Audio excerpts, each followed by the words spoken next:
El gusto de saludarlos en este programa especial de Viviendo desde el Amor y la Compasión, al espacio de Lourdes Rodríguez, aquí en el Provincial Radio y en provincial.com.ar. Hoy vamos a hablar con una invitada que llega desde la provincia de Córdoba, que nos va a hablar de algo más que interesante. En tiempos de protocolos, esa palabra que desde hace un año la ubicamos en todos los lugares y que para trabajar necesitas protocolos y para viajar necesitas protocolos y para entrar a un lugar necesitas protocolos. Si alguien entra a tu lugar necesita protocolos. Hay un protocolo muy importante que es el protocolo emocional. Y de eso, Lourdes, vamos a estar hablando con nuestra invitada, ¿no? Hola Marcelo, claro que sí. ¿Cómo estás, Marilina? Hola Lourdes, qué lindo verte por acá, saludarte. Hola Marcelo, muchas Hola. gracias por invitarme a tu programa. Y la verdad que es muy real todo lo que estás diciendo, ¿no? En este tiempo, adaptarnos a esta nueva forma de vivir y bajo una palabra tan estricta como justamente es un protocolo, ¿no? Y que seguramente nos cuesta mucho sostenerlo. Y algo muy importante es el protocolo emocional del cual vamos a estar hablando hoy en esta jornada. Bueno, lo protocolar sería que te presente diciendo que sos especialista en neuroeducación, que sos una enseñadora de las emociones, capacitadora y autora. Eso sería desde el protocolo. Ahora, a mí me encantaría que vos te presentes, cómo te sentís, quién es Marilina Rodger y qué nos va a aportar en esta charla de hoy. Por lo general, siempre cuando me presento en mis charlas, en mis capacitaciones o cuando participo en algún congreso, se pone mucho el peso en la parte profesional de uno, ¿no? En lo académico. Y queda como ahí un poco dejado de lado la parte emocional, ¿no? Y motivacional de la persona. Y bueno, Lourdes me conoce y yo suelo presentarme en cada una de mis charlas, primero desde un lugar emocional, ¿no? Contándole a la gente que, bueno, mi nombre es Marilina Rodger, tengo 40 años, soy mamá de 2 hijos. Tengo una hija divina que se llama Magalí, que tiene 17 años, y tengo un varón de 8 que se llama Gabriel, y ellos son los motores de mi vida. Tengo la suerte de tener dicha a mi mamá, de tener viva a mi mamá, y una mente avanzada para la época que le ha tocado vivir, de la cual me ha dado grandes enseñanzas. Perdí de una forma muy trágica a mi papá hace casi 16 años, y creo que eso me conectó mucho con el mundo de la inteligencia emocional para poder aceptar y para poder transitar una pérdida tan fuerte como es un padre, ¿no? Pero la vida me puso un papá del corazón, que se llama Rubén, quien me ha dado también mucha fortaleza y me ha acompañado a lo largo de mi vida. Soy compañera de Matías, él es mi pareja hace 14 años, con el cual, bueno, vamos saltando las piedras a medida que se van poniendo en nuestros caminos. Y bueno, soy una apasionada de la educación, amo la educación y creo que es el pilar más fuerte de cualquier país, y la educación tiene que ser algo muy importante para todos, ¿no? Entonces, bueno, esta parte mía más emocional me conectó justamente con esto, ¿no? Con encontrar el propósito en mi vida. Y bueno, cuando terminé la escuela, el secundario, me anoté en contador público, hice 4 años de la carrera y vine y le dije a mi mamá, mamá, esto no me gusta, no me veo en este lugar. Y mi madre me dijo, bueno, si no te ves en ese lugar, suéltalo, mujer, y haz lo que te gusta. Y bueno, me anoté en el magisterio, y así fue que mi primera formación es profesora y maestra de grado, hasta que un día, bueno, participé en un evento y escuché hablar de la neuroeducación y me enamoré, y empecé a estudiar de qué se trataba, estudiar el cerebro, estudiar cómo aprende, qué necesita, y así llegué a las emociones, ¿no? Entonces, bueno, esa es un poco más mi parte emocional, que me ha llevado a hacer o a poder lograr lo que hoy soy a nivel profesional. Podríamos estar 10 horas, yo al menos hablando con vos de educación emocional, pero en este momento en que las autoridades han puesto un protocolo sanitario para la presencialidad en los colegios, vos hiciste el protocolo emocional, que lo ideal sería que juntos los dos se aplicaran en todos los ámbitos de este querido país. Pero bueno, mientras eso ocurre y se va propagando, difundiendo lo que hiciste, sería buenísimo que nos cuentes ¿de qué se trata? A ver, ¿para qué hiciste el protocolo emocional? Te cuento, Lourdes, te cuento, Marcelo, el año pasado, cuando en agosto se empezaba a escuchar que existía la posibilidad que la escuela presencial volviera, se ponía mucho foco en esto, ¿no? En el cuidado físico de la persona, por medio de los protocolos sanitarios. Y bueno, yo desde esta ciencia que estudio decía, pero ¿qué pasa con las emociones, ¿no? ¿Qué pasa con la salud mental y emocional de las personas? Con todo lo que hemos estado sintiendo por este largo tiempo de confinamiento y todos estos cambios tan repentinos y rápidos, ¿no? Y ahí es cuando me surge esto de decir, bueno, a ver, un protocolo sanitario, ¿sí? Tiene que estar acompañado y complementado con un protocolo emocional.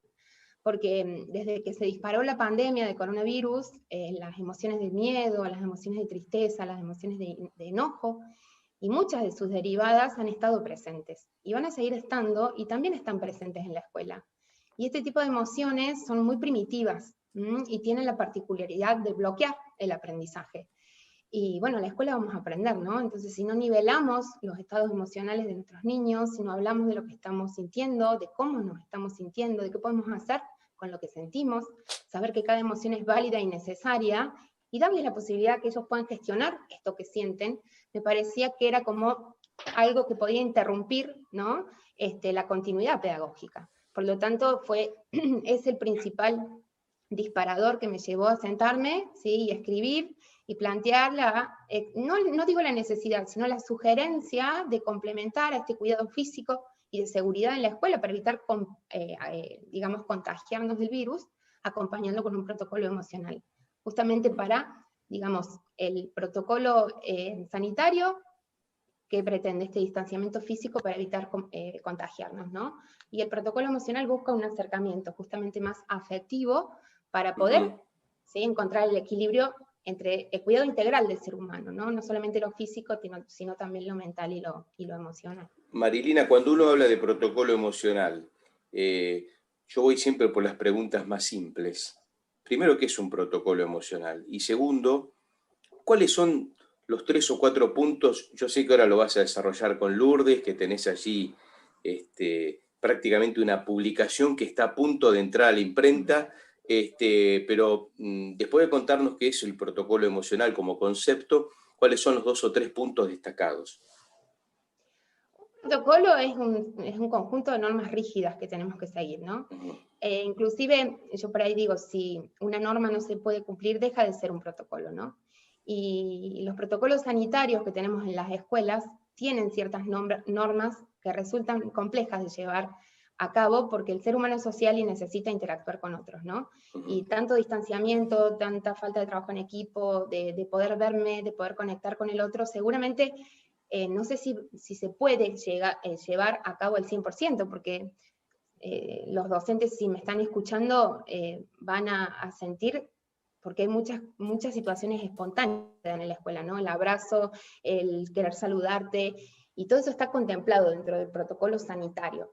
El protocolo emocional también suena como algo que vos decís, ¿cómo hago? Porque las emociones son subjetivas, ¿no? O sea, cada persona siente, pero siente de diferentes maneras. Pero se puede llevar adelante un protocolo emocional sin ningún problema, siguiendo ciertos pasos, como por ejemplo, traer la sorpresa al aula, ¿no? La sorpresa es una emoción de muy corta duración y que automáticamente desprende una emoción congruente a la situación, ¿no? Entonces, me puede sorprender ganarme un auto y me va a generar alegría, o me puede sorprender que me roben y me va a generar tristeza o enojo. Entonces, usar la sorpresa como emoción básica y primaria al momento de enseñar desde lo placentero va a favorecer a los circuitos de recompensa cerebral, lo cual va a hacer que nuestro cerebro perciba ese lugar como un lugar que no es amenazante, un lugar que no hay peligro, y lo cual va a hacer que estas redes instintivas emocionales, que digamos son esa parte que tenemos en nuestro cerebro que nos domina como especie humana, una parte animal, de alguna manera se abra para que la información pueda pasar a nuestra parte humana y más consciente y racional. Otra de las sugerencias que hago en el protocolo emocional es poder desarrollar conjuntamente con los niños las nuevas normas de convivencia que tenemos en la escuela, que no sea algo impuesto, sino que sea algo construido en comunidad. Cuando aprendemos algo de manera conjunta, ¿sí? Genera más respeto, genera más aceptación. Otra de las sugerencias que propongo es sostener los canales activos de comunicación entre la familia. Si algo bueno dejó la pandemia fue que conectó a la familia con la escuela y nos dimos cuenta que ambos sectores son súper necesarios para que los niños puedan desempeñarse en forma asertiva, ¿no? Otra de las propuestas que hago también es buscar nuevas formas de trabajo en equipo, porque el distanciamiento, el uso del barbijo, eso va a generar mucho aprendizaje individual, Y como te decía anteriormente, somos seres gregarios y necesitamos conectar con el otro, ¿no?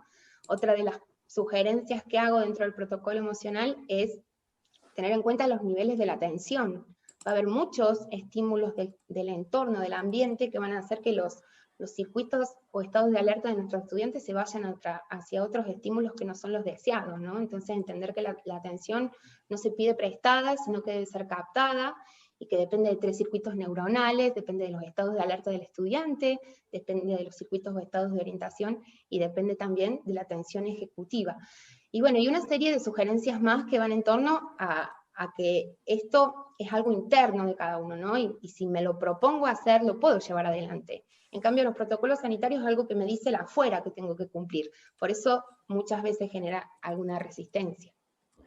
Además, el protocolo sanitario tiene muchísimos no. No al abrazo, muchísimos no. El cerebro no registra esa palabra, lo sabes perfectamente. Contanos, por favor, cómo podés vos hacer un paralelismo entre el no del protocolo sanitario y las posibilidades que vos llevás en el protocolo o que querés mostrarnos con el protocolo emocional. Danos ejemplos prácticos, porque la gente puede entender más fácilmente, si podés. Sí, por supuesto, y es real, Lu, está todo desde el no y por ahí está como planteado desde el miedo, ¿no? O sea, no hagas esto porque te puedes contagiar, no te comportes de esa manera porque te puedes contagiar. Entonces hay que hacerle como un giro lingüístico, es decir, dar el mensaje pero en positivo. En vez de decir, no podemos sacarnos el barbijo en el aula, es decir, durante toda la clase el barbijo lo mantenemos puesto, por esto, por esto y por esto.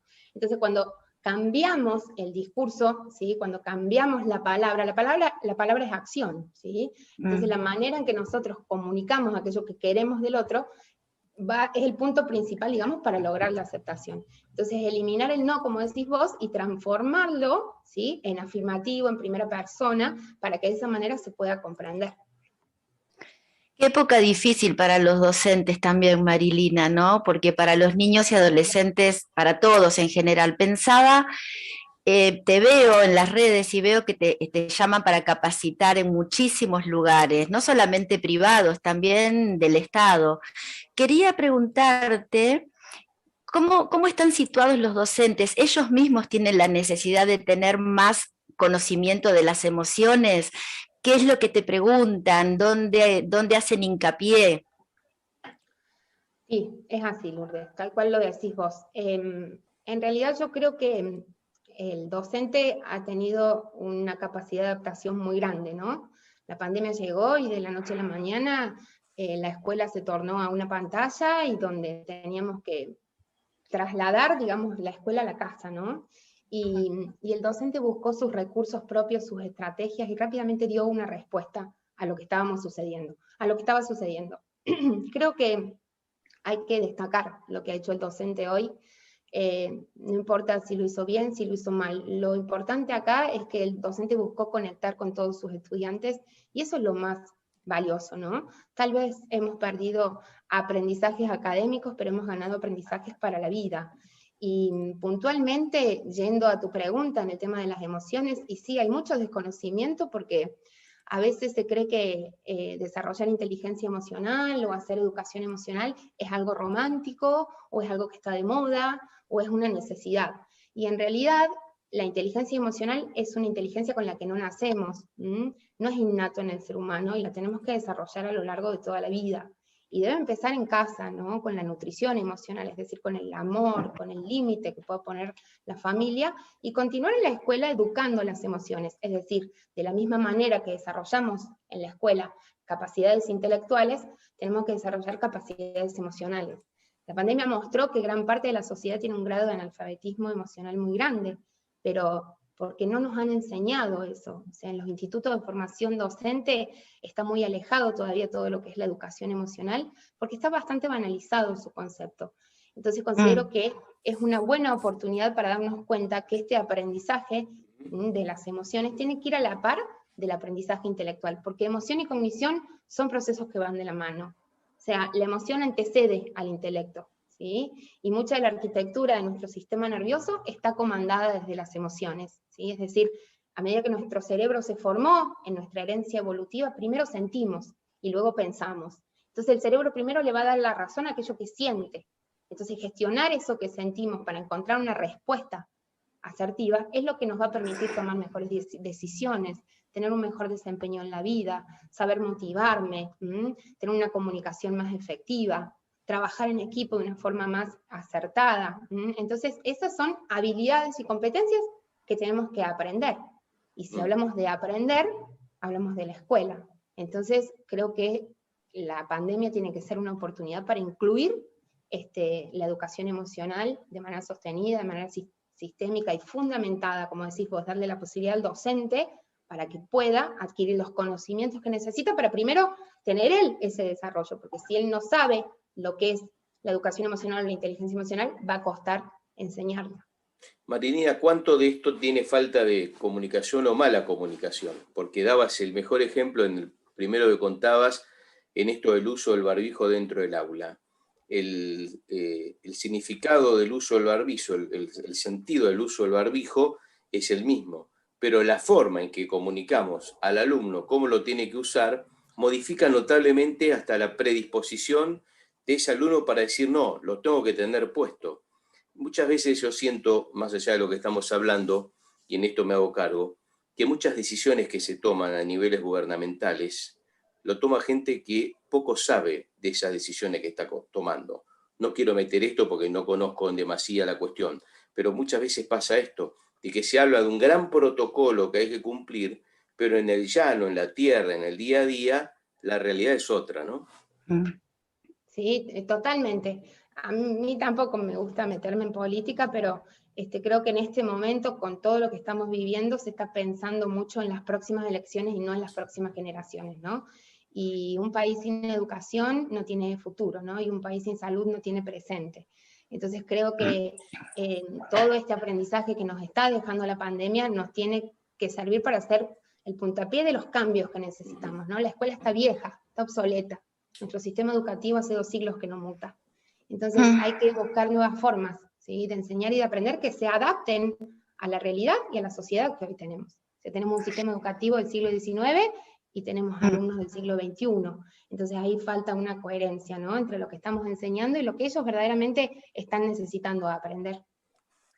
Y también es muy importante cuando hablamos del miedo, que el protocolo sanitario y en la sociedad está instalado el miedo en este momento, qué importante es que conozcamos las emociones y que para que también veamos el correlato biológico que tiene, porque podés explicarnos desde el aprendizaje, pero también el correlato biológico que tiene el miedo en nuestra salud, o sea que estamos holísticamente unidos todos, ¿no? Contanos un poquito sobre todo lo que impacta el miedo, porque en realidad nos tiran normas, pero nunca nos dicen lo que nos genera el miedo, que esas normas nos generan.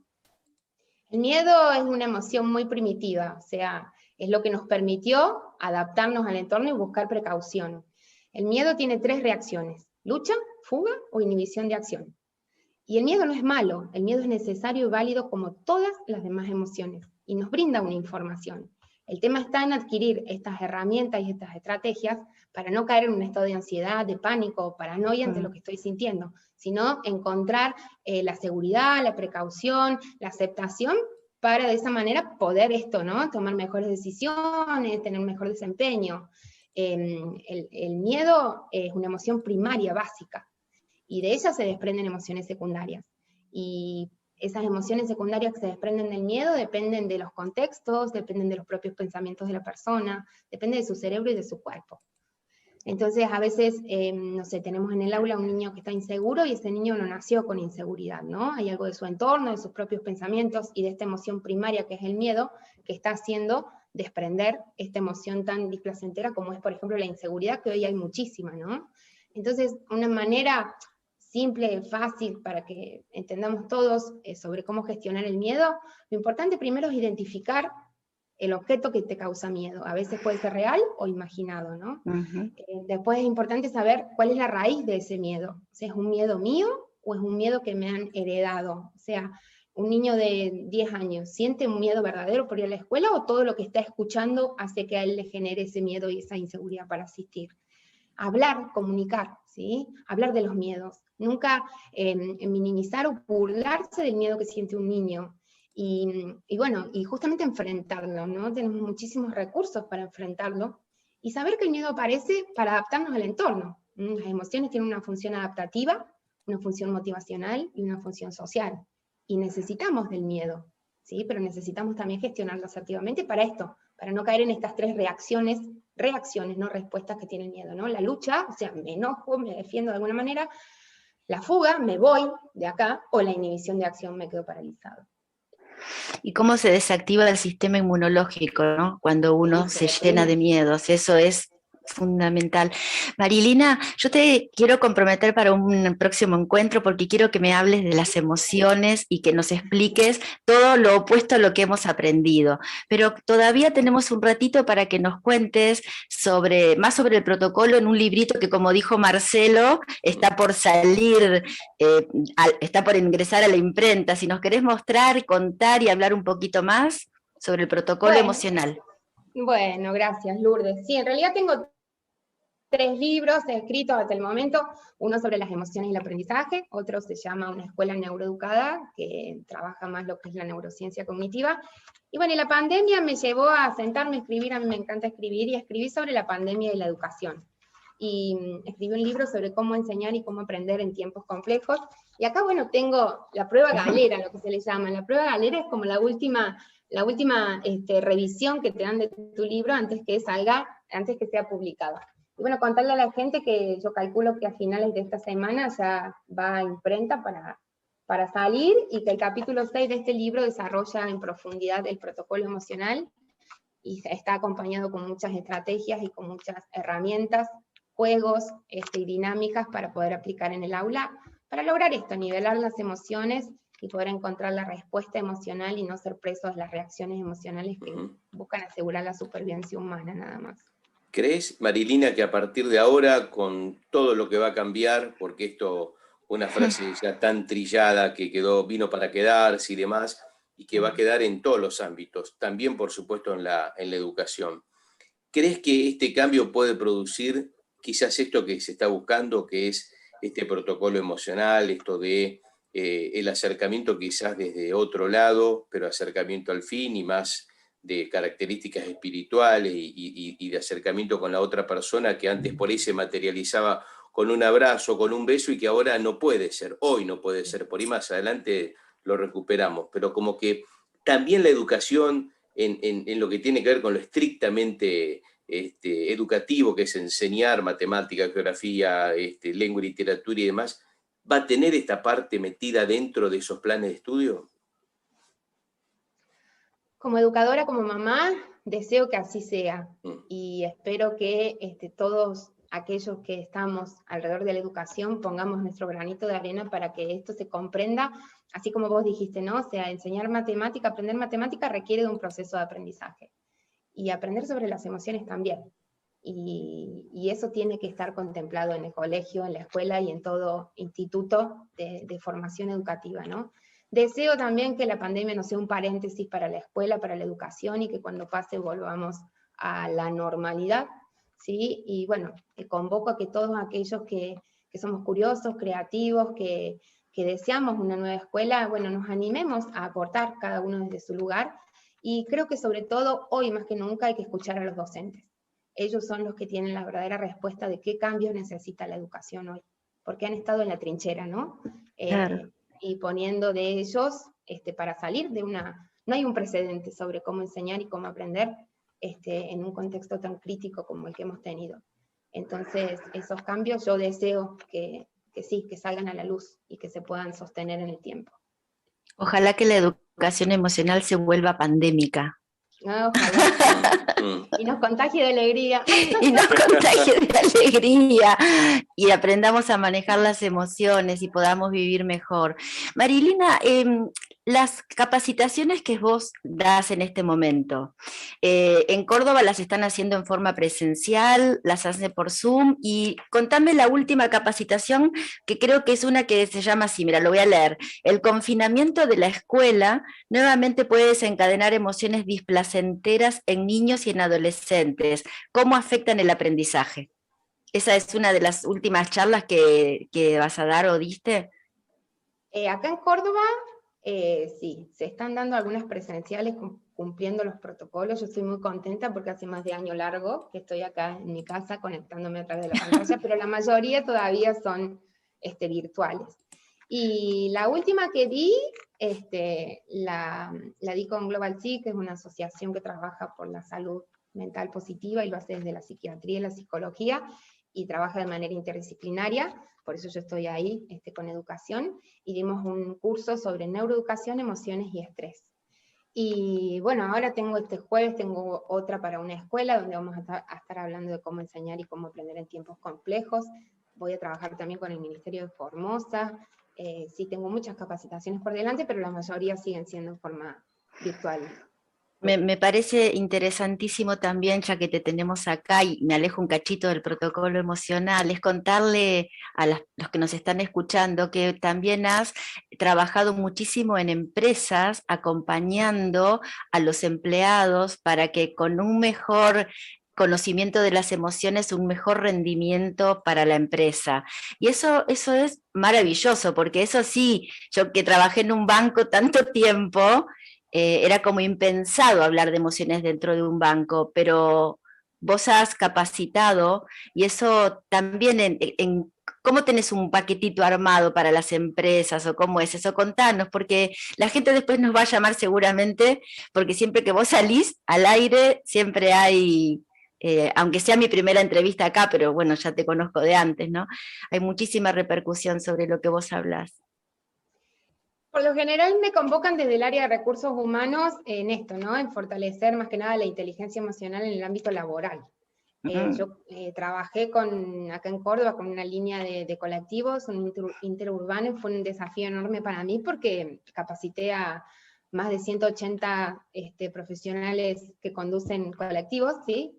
Y la verdad que en un principio yo dije, wow, un público de hombres al 100%, como con con una realidad sumamente diferente, como decís vos, ¿no? Porque llevar la educación emocional a una empresa de colectivos por ahí es como que decís, no, esto no tiene sentido. Y fue una experiencia para mí enriquecedora al 100%, y la verdad que siempre la cuento porque, primero que para mí era un desafío, porque yo siempre había estado más que nada con público femenino, porque la educación y el ámbito donde yo me manejaba eran más mujeres, y en esta oportunidad fueron 100% hombres, y la verdad que fue una experiencia muy buena, la verdad que sí. Y me convocan por lo general, Lourdes, desde las áreas de recursos humanos, como te digo, y me preguntan qué propuestas tengo en torno a lo que es la inteligencia emocional en el ámbito laboral. Y la inteligencia emocional es para la vida, o sea, no es solo para la escuela. Lo que pasa es que, bueno, está puesto más el foco en el ámbito educativo, pero esto estaría genial que uno lo aprenda y lo enseñe en todos los ámbitos. Y más después de este tiempo que vivimos, ¿no? Exactamente. ¿No? Sí, aparte está comprobado científicamente que alrededor del 80% del éxito de una persona depende de eso, de cómo regula sus conductas, de qué nivel de autoconocimiento tiene, de cómo reacciona en un equipo de trabajo, cómo se comunica. Y eso se aprende, no nacemos con eso. Eso se aprende a lo largo de la vida. Pero por ahí ahora, digo, con este marco, donde la gente que se queda en su casa sufre inconvenientes, más allá de que continúe con su trabajo, más allá de que cobre el mismo dinero, digo, no pasa por una cuestión hasta incluso de duda de si va a seguir o no teniendo ese trabajo, pero ya está en otro ámbito que no es el de siempre. Su relación con quienes están al lado ya no es la misma que antes. Aquel que va a trabajar sufre miedo porque en el medio tiene que subirse un transporte, por todo, insisto, en el marco de lo que es la pandemia. Entonces vamos a tener que modificar todos. Ese protocolo emocional que está direccionado a la educación, lo vamos a tener que aplicar en varios lugares, también en los trabajos y bueno, en otros lugares más, ¿no? Es sí, cierto. Totalmente. Sí, porque... Así que bueno, cuando escribas el protocolo laboral, te volvemos a hacer la entrevista.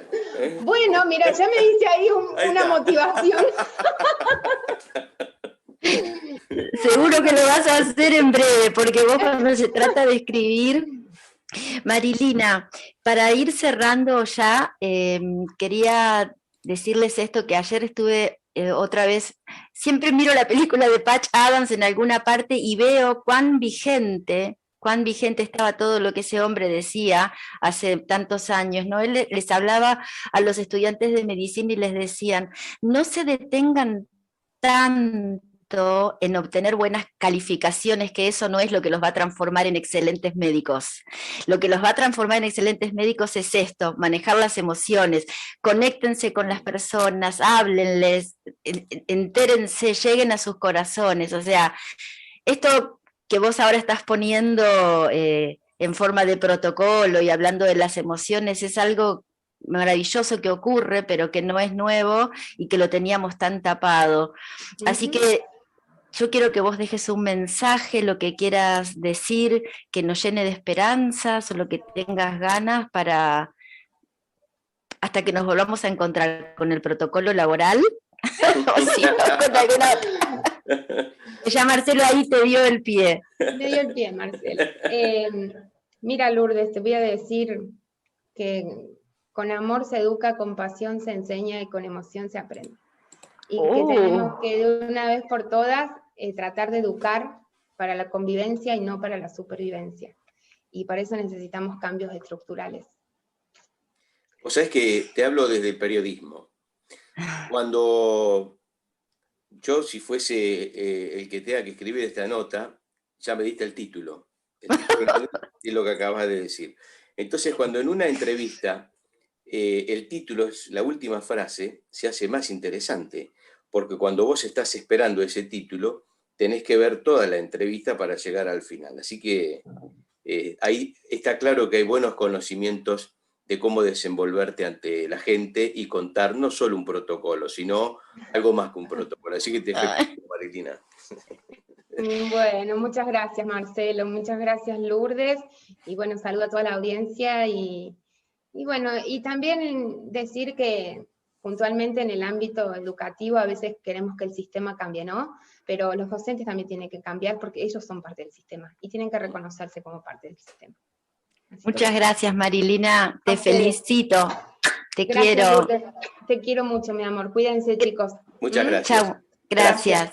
Marilina Rodger junto con Lourdes Rodríguez aquí en este especial de Viviendo desde el Amor y la Compasión por el Provincial Radio.